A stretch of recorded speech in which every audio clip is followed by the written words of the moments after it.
Hello students, आज हम जो ग्रुप थ्योरी पढ़ रहे हैं एब्स्ट्रैक्ट अलजेब्रा में उसे कंटिन्यू करते हुए आज हम परमुटेशन ग्रुप के बाद नेक्स्ट जो टॉपिक है हमारा डाइहेड्रल ग्रुप्स। डाइहेड्रल ग्रुप्स क्या होते हैं? Group of symmetries of an geometric figure, जैसे कि जो इक्विलैटरल ट्रायंगल है हमारा या स्क्वायर है उसके डाइहेड्रल जो ग्रुप बनेगा उसके बारे में हम आज के लेक्चर में देखेंगे। ठीक है, तो डाइहेड्रल ग्रुप की डेफिनेशन से आज का लेक्चर स्टार्ट करते हैं।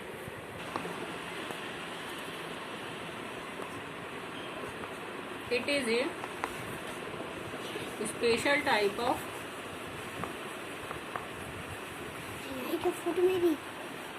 dihedral group. Dihedral group is a special type of permutation group. ये permutation group का ही एक स्पेशल टाइप होते हैं डाइहेड्रल ग्रुप जो होते हैं। ये जो है वो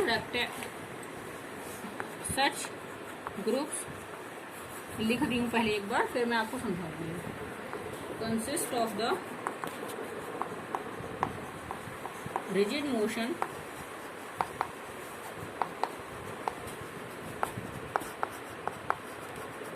of a regular n gon, n sided polygon है ना, और n is equals to 3, 4 and so on, कितनी भी साइड्स का हो सकता है, तो हम उसको we call it n dihedral group.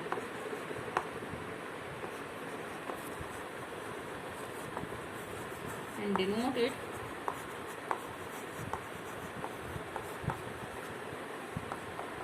Bye the symbol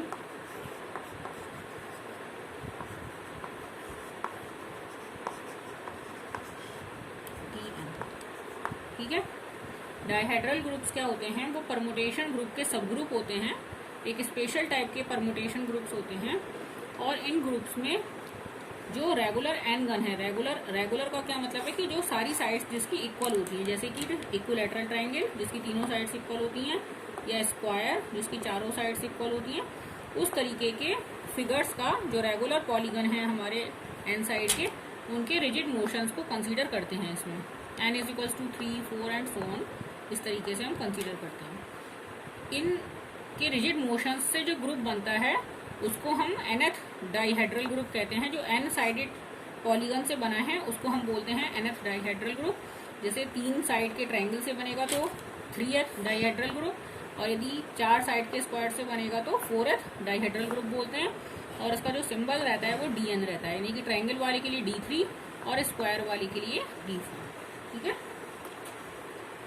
इसका ऑर्डर अभी हमने नहीं बताया है, कि इसका ऑर्डर हम देखेंगे कि कितना ऑर्डर आता है, ये हम एग्जाम्पल्स के थ्रू देखेंगे।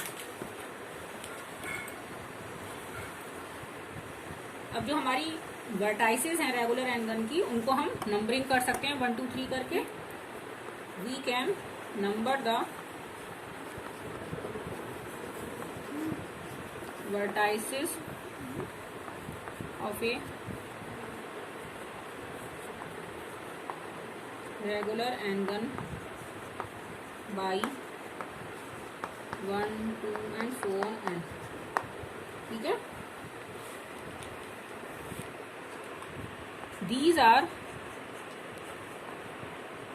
there are exactly n choices to replace the first vertex। जब आप उसकी रिजिड मोशन कंसीडर कर रहे हैं तो फर्स्ट वर्टेक्स को आप किससे रिप्लेस कर सकते हैं? किसी भी दूसरे वर्टेक्स से रिप्लेस कर सकते हैं, 1, 2, 3 एंड एन से। इनमें से किसी से भी आप फर्स्ट वर्टेक्स को रिप्लेस कर सकते हैं। और मान लो कि हमने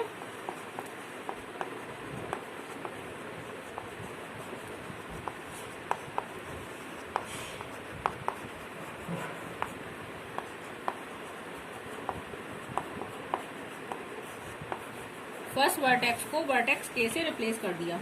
अब के एडजॉइनिंग कौन कौन से 2 वर्टेक्स होंगे? k+1 और k-1। तो जो सेकेंड वर्टेक्स है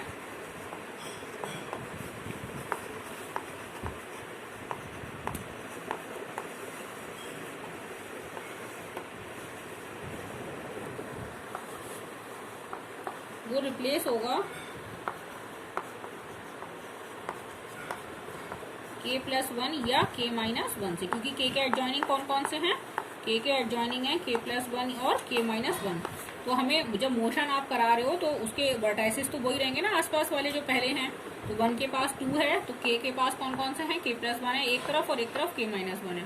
तो सेकेंड वर्टेक्स पे या तो k+1 आएगा यदि ये वाली साइड आ गई तो, और दूसरी साइड आई तो k-1 आएगा।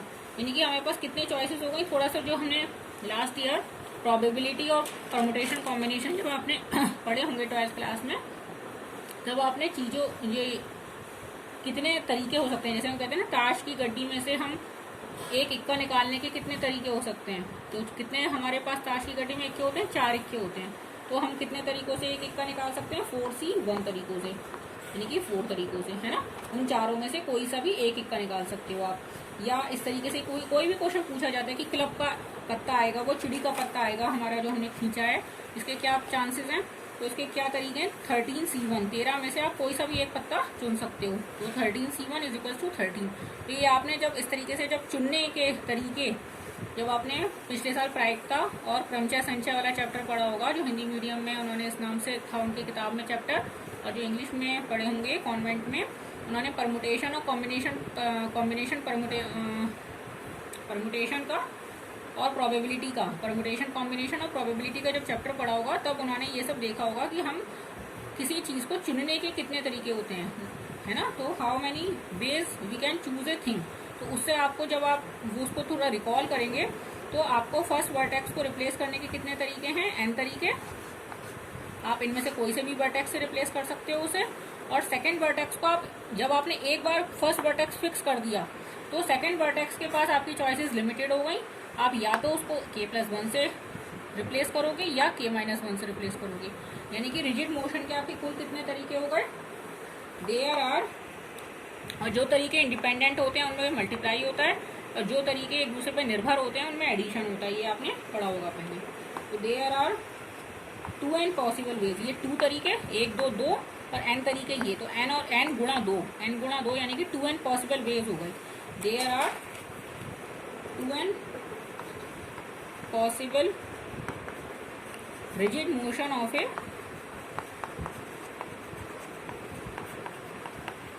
Regular polygon.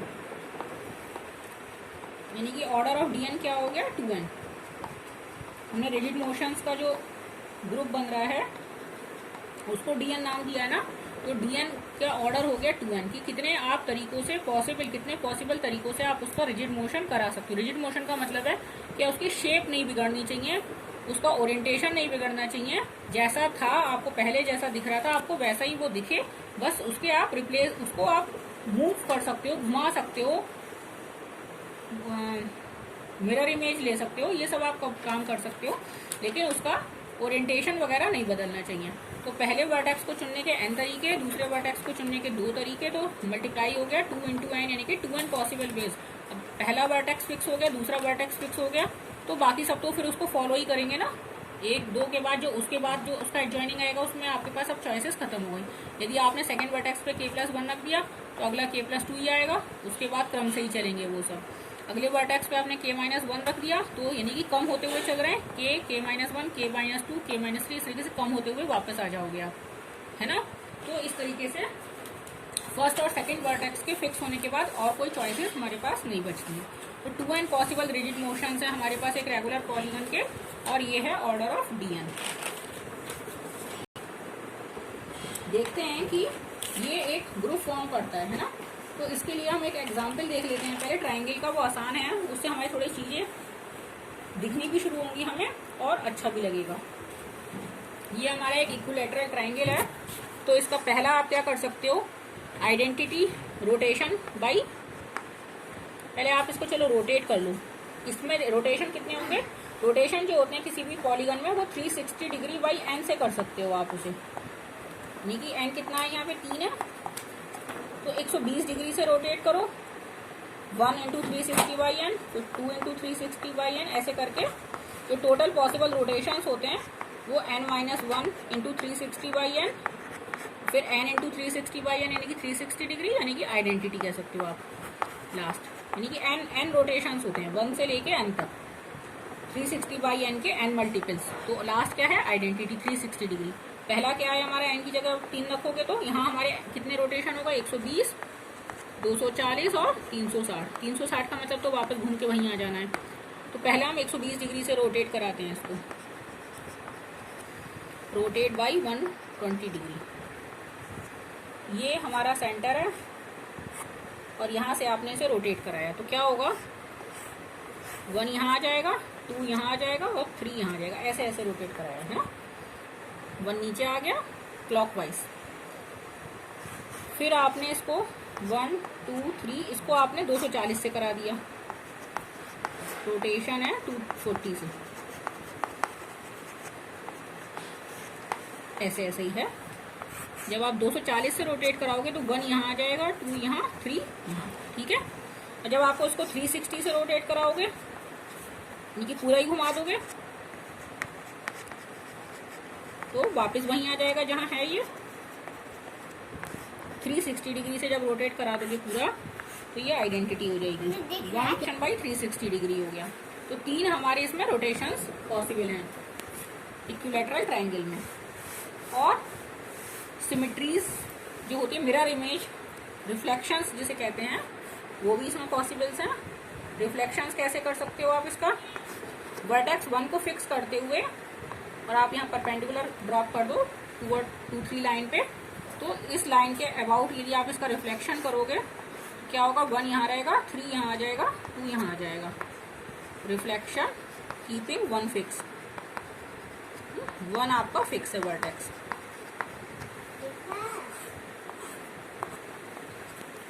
आप वर्टेक्स 2 से जाने वाली मीडियन के अलोंग करोगे रिफ्लेक्शन,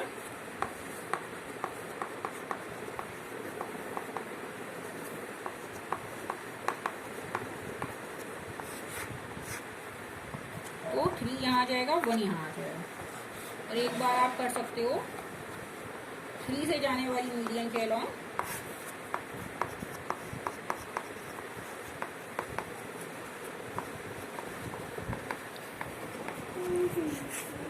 थ्री फिक्स रहेगा, 2 यहाँ, 1 यहाँ, ठीक है। इस लाइन के अलोंग कर रखा है। तो ये आपके 6 पॉसिबल रिजिड मोशंस हो गए ट्रायंगल के, है ना। 3 आपके रिफ्लेक्शंस हो गए और 3 रोटेशंस हो गए। अब ये इनको हम परमुटेशन ग्रुप का जो S3 है हमारा, 3 सिंबल्स पे जो परमुटेशन ग्रुप है हमारा S3, उसका सब ग्रुप बनाना चाह रहे हैं, है ना। तो हमें इन मोशंस को, इन रिजिड मोशंस को परमुटेशन के तौर पे लिखने का कुछ तरीका होना चाहिए, है ना।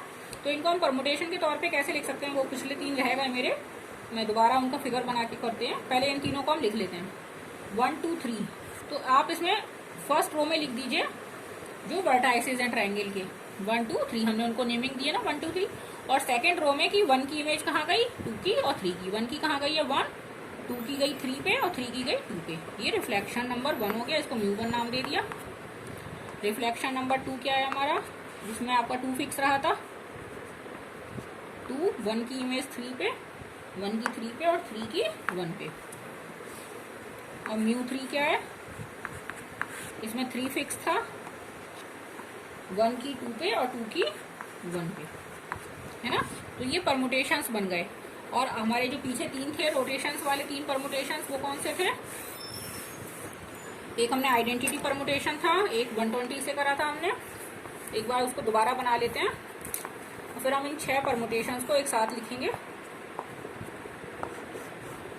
और जो हमने ट्रायंगल्स के रोटेशंस किए थे वो क्या थे हमारे, पहला था हमारा 120 डिग्री से किया था हमने, 1 यहाँ आ गया था, 2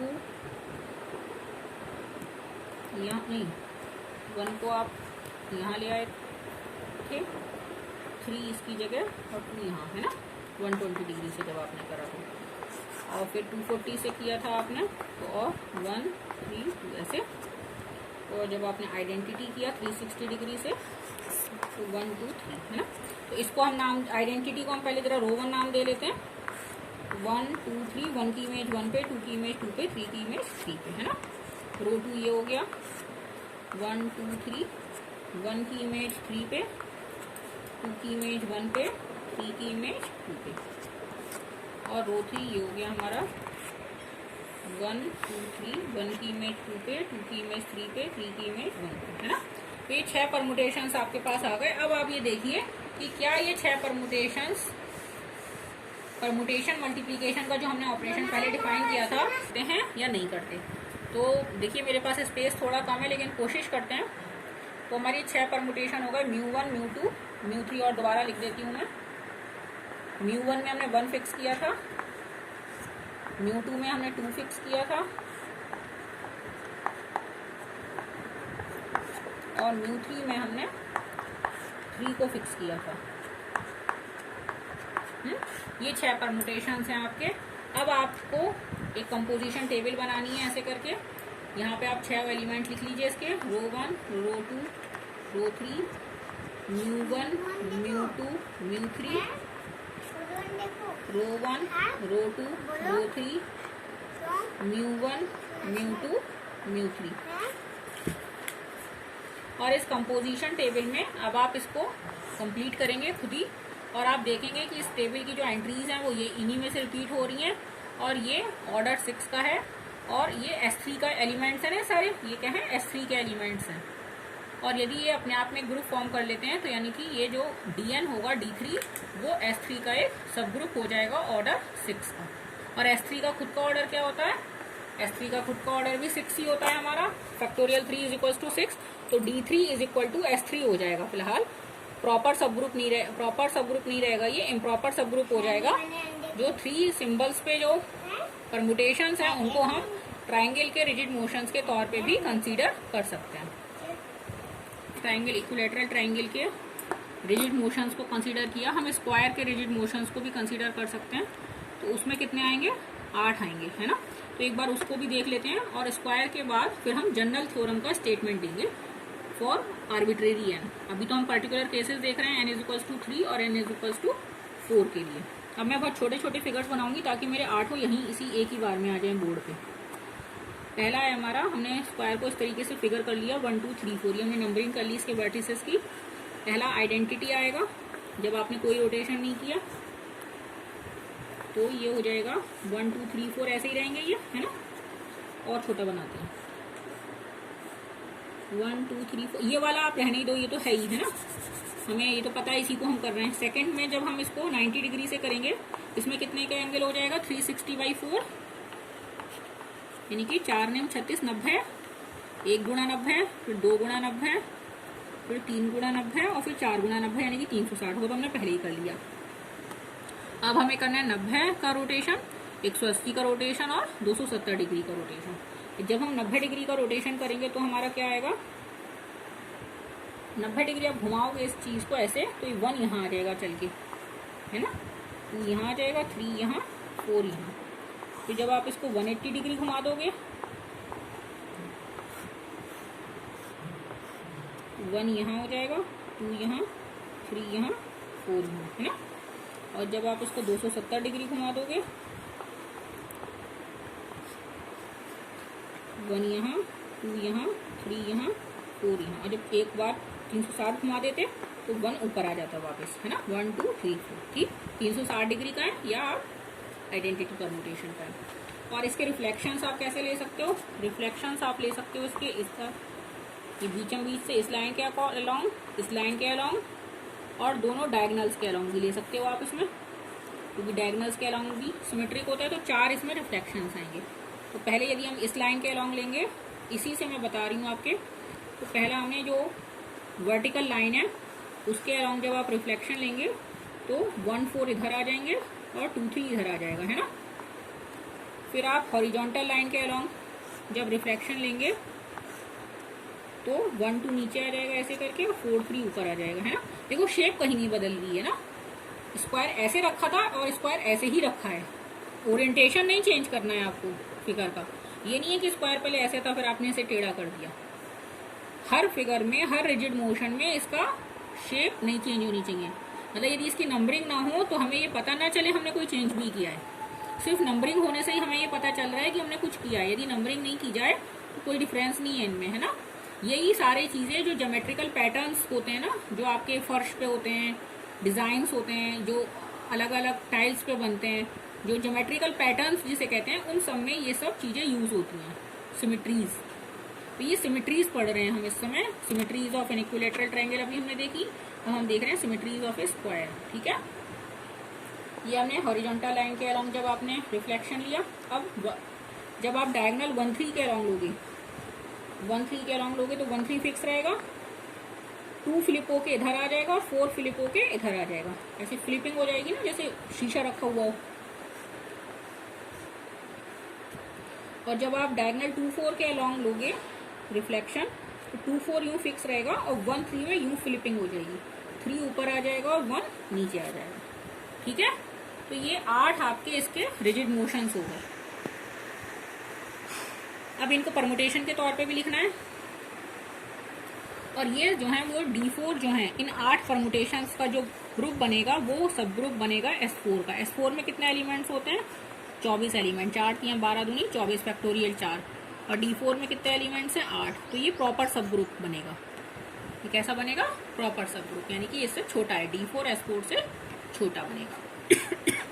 ये जो अब काम बचा है सिर्फ कंप्यूटेशन का काम बचा है, और मेरे पास स्पेस की कमी है थोड़ा, तो ये कंप्यूटेशनल वर्क मैं आप लोगों के लिए छोड़ रही हूँ। मैं इसको लिख के दिखा देती हूँ परम्यूटेशन फॉर्म में किसी एक को, बाकी आप लोग कर लेंगे। ये आई तो आई है ही। रो 1 यदि हम इसको लिखें तो कैसे लिखेंगे आप इसे? 1 2 3 4, ये 1 2 3 4 है हमारा। 1 की इमेज यहाँ कहाँ गई है? 4 पे। फिर 2 की इमेज 1 पे, 3 की इमेज 2 पे, 4 की इमेज 3 पे। ठीक है, ऐसे लिखेंगे। ये रो 1 हो गया, ये आई है। ये रो 2 यदि इसको नाम दें तो रो 2 कैसे लिखोगे आप? रो 2 आप लिखेंगे 1 2 3 4। 1 की इमेज जा रही है 3 पे, 2 की इमेज 4 पे, 3 की इमेज 1 पे और 4 की इमेज 2 पे। ठीक है, कोई भी नाम ले सकते हो, इसमें कुछ नामों से कुछ नहीं फर्क पड़ता। नाम जो है वो बिल्कुल महत्वपूर्ण नहीं होते मैथ्स में। आई रो 1 रो 2 रो 3 दे दो इसे μ1 μ2, इसको कुछ और देना चाहो अल्फा 1 अल्फा 2 दे दो, चाहो μ1 μ2 μ3 μ4, जैसा आपका मन करे। डिस्टिंग्विश कर लेते हैं बस अब कि ये हमारे एक्सिस के अलोंग है और ये डायगोनल्स के अलोंग। इनको μ1 μ2 कह देते हैं, इनको अल्फा 1 अल्फा 2 कह देते हैं।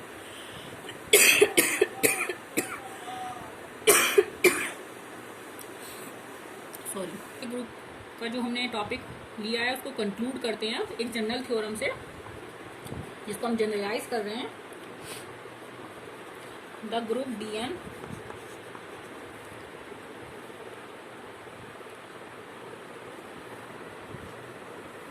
द सेट Dn लिख लीजिए पहले, consisting of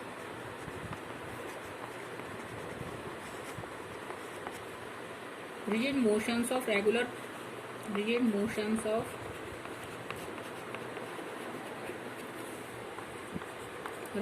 n-gun forms a subgroup of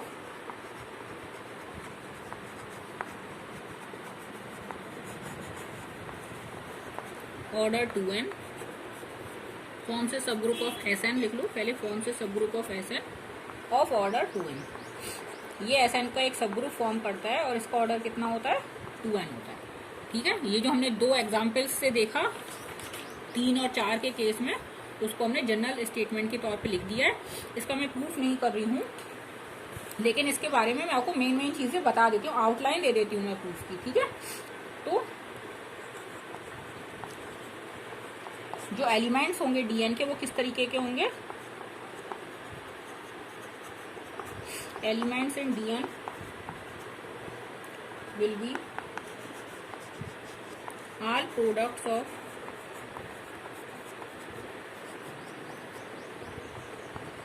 two elements R and S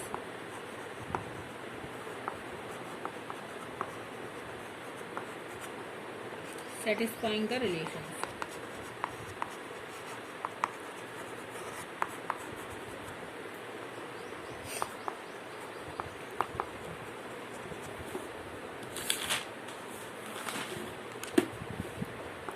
R की power n is equals to I, S square is equals to I और SRS is equals to R inverse. ठीक है, are क्या है, rotations हैं, जो possible motions हैं एक रेगुलर पॉलीगन के, वो क्या क्या हैं, एक रोटेशन और एक रिफ्लेक्शन। यही तो पॉसिबल मोशंस हैं आपके पास। आप या तो रोटेट कर सकते हो उसको, या फिर उसका रिफ्लेक्शंस ले सकते हो। तो रोटेशन आप कितने एंगल से कर सकते हो, मैंने बताया 360/n से करोगे, रेगुलर है ना, तो उसके सारे एंगल्स बराबर होंगे। तो जो सेंटर से आप लोगे उसको, सेंटर से जो लाइन्स लोगे उसके अलोंग आप 360/n से रोटेट कर सकते हो। तो n की वैल्यू आप 1 से स्टार्ट करके n तक लेके जाओगे तो n रोटेशंस हो जाएंगे आपको। और आप इस पहले रोटेशन को यदि r से डिनोट करो, रोटेशन बाई एंगल 360/n, ऐसे पूरा लिखेंगे आप। r क्या है, r है रोटेशन बाई एंगल 360°/n। इससे रोटेशन है, उसको हमने सिंबल r दिया है। तो हमारे पास कितने रोटेशंस होंगे, 1 × 360/n, 2 × 360/n, 3 × 360/n और n × 360/n, यानी कि 360 से n रोटेशंस होंगे। और r की पावर n, मतलब आप n बार घुमा दोगे तो क्या होगा, अब वापस 360 पे आ जाओगे, है ना। पहली जैसे आपने ट्रायंगल को 3 बार घुमाओगे तो वापस उसकी आइडेंटिटी आ जाओगे। स्क्वायर को आप 4 बार घुमा दोगे तो वापस आइडेंटिटी पे आ जाओगे। तो वही हमने इस लाइन में भी हमने यही बात कहा है कि जो आपका प्राइमरी रोटेशन है, पहला सबसे लीस्ट रोटेशन है, उसको आप n बार रिपीट कर दोगे उस रोटेशन को, तो आप आइडेंटिटी पे आ जाओगे। दूसरा क्या है, रिफ्लेक्शन। जैसे कि मान लीजिए आपने स्क्वायर के केस में वर्टिकल लाइन के अलोंग रिफ्लेक्शन किया, उसको मैंने एस नाम दे दिया मान लीजिए, है ना। फिर आप उसको एक बार रोटेट करोगे तो एक चीज ऐसा आ गई। फिर आपने उसी लाइन के अलोंग यदि दोबारा रोटेट कर दिया तो आप वापस आइडेंटिटी पे आ जाओगे ना, अब वापस उसी फिगर पे आ जाओगे। यदि आप एक स्क्वायर को या ट्रायंगल, कोई भी आप फिगर ले सकते हो रेगुलर, आपने इसको इस लाइन के अलोंग वर्टिकल या हॉरिजॉन्टल किसी भी लाइन के अलोंग एक बार रिफ्लेक्ट किया तो क्या होगा, 2 3 इधर आ जाएगा, 1 4 इधर आ जाएगा। लेकिन आपने इसको एक बार और कर दिया तो 1 4 वापस इधर, 2 3 वापस इधर, यानी कि 2 बार रिफ्लेक्शन से वापस आप उसी चीज पे आ जाओगे। मिरर इमेज कह रहे हो ना, तो मिरर इमेज की वापस मिरर इमेज लोगे तो आप वापस वहीं आ जाओगे जहां थे। तो ये इसका स्क्वायर जो है वो आइडेंटिटी दे देगा। ये थोड़ा सा करके देखना पड़ेगा आपको कि एस आर और एस का जो प्रोडक्ट है वो आपको आर इनवर्स दे देता है या नहीं देता। ठीक है, दे देगा वो, मतलब रोटेशन का इनवर्स। रोटेशन का इनवर्स क्या है, हमने रोटेशन कैसे डिफाइन किए थे, क्लॉकवाइज डिफाइन किए थे। और आर इनवर्स का क्या मतलब हुआ होगा कि आपको उतने एंगल से एंटी क्लॉकवाइज रोटेशन करना है। आर इनवर्स का क्या मतलब हुआ कि आपको उतने एंगल से एंटी क्लॉकवाइज रोटेट करना है। तो वो कैसे आपको मिल रहा है, वो आपको इन तीनों के प्रोडक्ट से मिल जाएगा कि पहले आप एक बार रिफ्लेक्शन करो, फिर रोटेशन करो, फिर रिफ्लेक्शन करो, तो आपको क्या मिल जाएगा, एंटी क्लॉकवाइज रोटेशन मिल जाएगा। ये आपको करके देख लेंगे तो आपको ये रिजल्ट भी आ जाएगा। तो डीएन के जो एलिमेंट्स होंगे वो इस के जो फाइनाइट प्रोडक्ट्स हैं उनके तौर पे आपको डीएन के जो एलिमेंट्स हैं वो मिल जाएंगे, आर और एस के पावर्स के प्रोडक्ट्स के तौर पे। और इसका जो ऑर्डर होगा डीएन का वो 2n होगा, and this will form a subgroup of SN of order 2n। ठीक है, ये मैंने बहुत संक्षेप में आपको symmetries of n regular polygon के बारे में बताया है, बहुत डिटेल में नहीं बताया है, सिर्फ एग्जाम्पल्स के थ्रू मैंने बताने की कोशिश की, लेकिन बस एक आइडिया दिया क्योंकि बहुत अच्छी चीज लगती है मुझे सोचने में और देखने में, तो इसलिए मैं चाहती थी ये आपके मेन जो हमारी चीजें हैं उनसे कहीं कनेक्टेड नहीं है। यदि आप इस टॉपिक को छोड़ भी देंगे तो आपके एग्जाम पॉइंट ऑफ व्यू से या फिर बाकी जो हमारी स्टडी चल रही है सब ग्रुप्स की, और अभी हम नॉर्मल सब ग्रुप पढ़ेंगे, उस पर कहीं कोई अफेक्ट नहीं पड़ेगा, परम्यूटेशन ग्रुप की थ्योरी पे भी। तो ये एक एक्स्ट्रा टॉपिक के तौर पर आप इसे ले सकते हैं, लेकिन इंटरेस्टिंग टॉपिक है, इसलिए मैं चाहती थी थोड़ा सा आपको इसका ग्लिम्स देना। डिटेल स्टडी आप किसी भी टेक्स्ट बुक को रिफर कर सकते हैं, यदि आप इसमें इंटरेस्टेड है तो आप किसी भी स्टैंडर्ड टेक्स्ट बुक से इसको आगे कंटिन्यू कर सकते हैं। Thank you very much.